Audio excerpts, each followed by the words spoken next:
Yo les gars, c'est Ikamox, on se retrouve aujourd'hui pour une toute nouvelle vidéo les gars. Dans cette vidéo, je vais vous présenter le top 5 des humains les plus forts dans Dragon Ball Z. Juste avant que ça commence, je vous invite à liker si le concept vous plaît, à vous abonner avec la cloche pour ne pas rater les prochaines vidéos sur les animés et les mangas. Sinon on perd pas plus de temps, on passe directement avec la 5ème place, c'est parti. En 5ème position, on retrouve Yamcha. Et oui, il y en a qui vont être peut-être étonnés de le retrouver dans ce top 5 parce qu'il est un peu considéré comme nul, etc. Mais il a bien sa place, visiblement. Il faut savoir que dans Dragon Ball, Yamcha est capable de vaincre Goku dans une bataille de force, donc dans Dragon Ball normal, je parle bien évidemment. Bien sûr, Goku n'était qu'un enfant à l'époque, mais à mesure que Goku évoluait, Yamcha a également réussi à monter en niveau et en puissance. Et également, Yamcha fut le premier, après Goku, à maîtriser la technique du Kamehameha. Cela fait de lui le premier personnage humain autre que Maître Roshi à utiliser cette technique emblématique.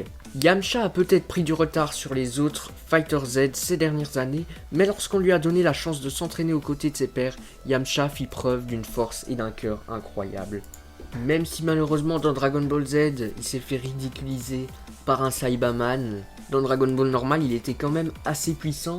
Même s'il n'a pas pu faire ses preuves vraiment au Tenkaichi Budokai, s'il aurait eu plus de chance au niveau de ses adversaires dans les Tenkaichi Budokai, je pense qu'il aurait pu aller plus loin et donc être vu comme un personnage plus fort, être considéré comme plus fort en fait. En 4ème position, on retrouve Kame Sennin, et oui, le premier sensei de Goku. Même s'il a plus de 300 ans, il est toujours capable de suivre d'autres personnages humains grâce à son incroyable connaissance des arts martiaux. Il est même difficile d'imaginer la franchise Dragon Ball sans Kame Sennin.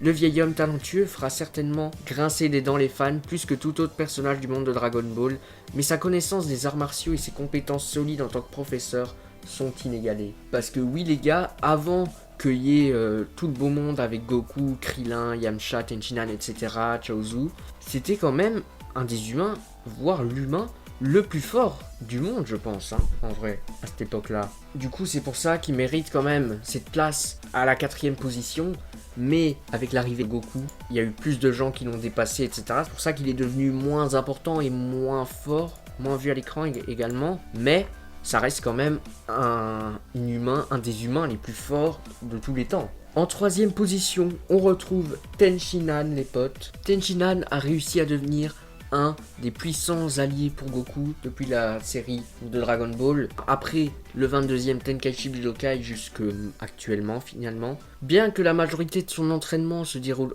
hors écran, il parvient toujours à suivre Goku en inventant une nouvelle technique puissante qui surprend tout le monde. Cela ne devrait d'ailleurs plus être surprenant lorsque Ten introduit une nouvelle technique, car il est clair que c'est un homme qui ne cesse de s'entraîner à chacune de ses apparitions dans les différentes séries. Tenshinhan est également le premier personnage de Stop qui a du sang extraterrestre qui coule dans ses veines, parce que oui, c'est important de le rappeler. Tenshinhan est un descendant d'une race extraterrestre qui s'est installée sur Terre il y a des siècles.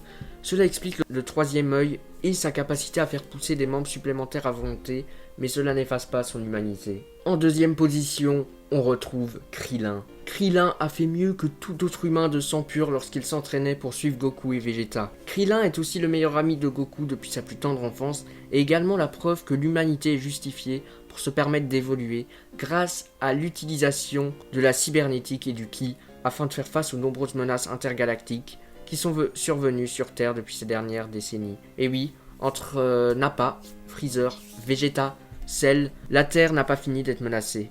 Même après s'être entraîné sans relâche pour suivre ses partenaires épargnant Saiyan, il n'est toujours pas à la hauteur de Goku et Vegeta dans un véritable combat. Il est certainement puissant et très calé en arts martiaux du fait de son entraînement poussé. Krillin en vrai, il est là depuis le début et il s'est toujours entraîné avec Goku. Mais malheureusement, Goku l'a dépassé, malheureusement pour lui.